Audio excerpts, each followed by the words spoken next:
ឯករាជ្យរបស់កម្ពុជាថៃស្នើបន្ថែមពេលវេលាតែងតាំងប្រធានគណៈកម្មការផ្សះផ្សាវិវាទ UNCLOS ភាគីកម្ពុជានិងថៃបានឯកភាពតាមសំណើរបស់អ្នកផ្សះផ្សាឯករាជ្យទាំង4រូបដោយស្នើសុំពេលវេលាបន្ថែមទៀតដើម្បីតែងតាំងអិសរាជនជាប្រធានគណៈកម្មការផ្សះផ្សា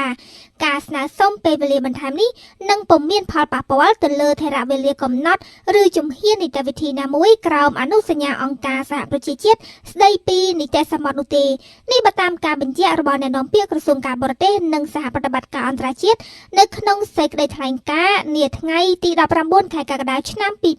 2026ឆ្លើយតបទៅនឹងសំណួរអំពីការតែងតាំងប្រធានគណៈកម្មការផ្សះផ្សាវិវាទដែនសមុទ្រកម្ពុជាថៃក្រោមអនុសញ្ញាអង្គការសហប្រជាជាតិស្ដីពីនីតិសមុទ្រអ្នកនាំពាក្យក្រសួងការបរទេសបានឲ្យដឹងថាអ្នកផ្សះផ្សាឯករាជ្យទាំង4រូបបានស្នើសុំពេលវេលាបន្ថែមទៀតដើម្បីពិចារណាឲ្យបានហ្មត់ចត់ថាគួរតែងតាំងអិសរាជនរូបណាជាប្រធានគណៈកម្មការផ្សះផ្សា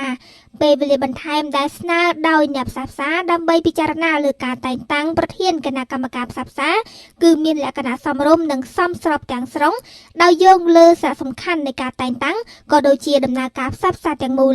ការស្នើសុំពេលវេលាបន្ថែមនេះនឹងពុំមានផលប៉ះពាល់ទៅលើថេរវេលាកំណត់ឬជំហាននីតិវិធីណាមួយក្រោមអនុសញ្ញាអង្គការសហប្រជាជាតិស្ដីពីនីតិសមុទ្រនោះទេការបន្ថែមពេលវេលានៅក្នុងស្ថានភាពនេះបានឆ្លុះបញ្ចាំងពីនីតិវិធីដ៏លំបាកដែលអ្នកផ្សះផ្សាកំពុងអនុវត្តអ្នកនាំពាក្យក្រសួងការបរទេសបានថ្លែងអំណរគុណចំពោះភាពហ្មត់ចត់របស់អ្នកផ្សះផ្សាទាំងអស់និងសូមបញ្ជាក់ជាថ្មីនៅជំនឿចិត្តរបស់កម្ពុជាចំពោះដំណើរការនេះកម្ពុជាត្រៀមជំរុញទៅមុខនៅការដោះស្រាយវិវាទដែនសមុទ្រជាមួយប្រទេសថៃដោយសន្តិវិធីផ្អែកទៅលើច្បាប់អន្តរជាតិ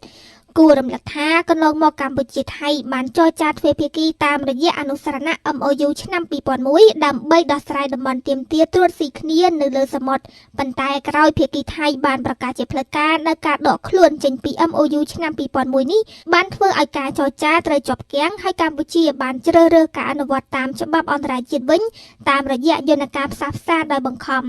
ពាក់ព័ន្ធនឹងការទាមទារដែនសមុទ្រត្រួតស៊ីគ្នារវាងប្រទេសថៃ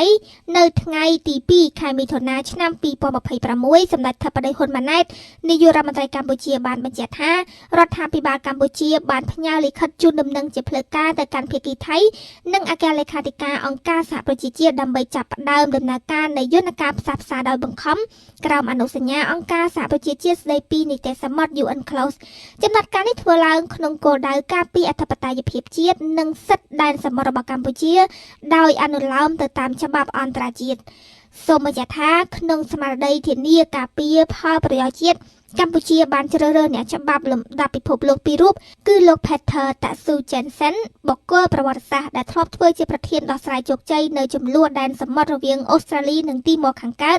និងលោកសាស្ត្រាចារ្យ Chin Mark Thevenin អគ្គលេខាធិការបណ្ឌិតសភាច្បាប់អន្តរជាតិទីក្រុងឡាអេនិងជាទីប្រឹក្សាច្បាប់ដ៏ល្បីល្បាញនៅតុលាការយុត្តិធម៌អន្តរជាតិ ICJ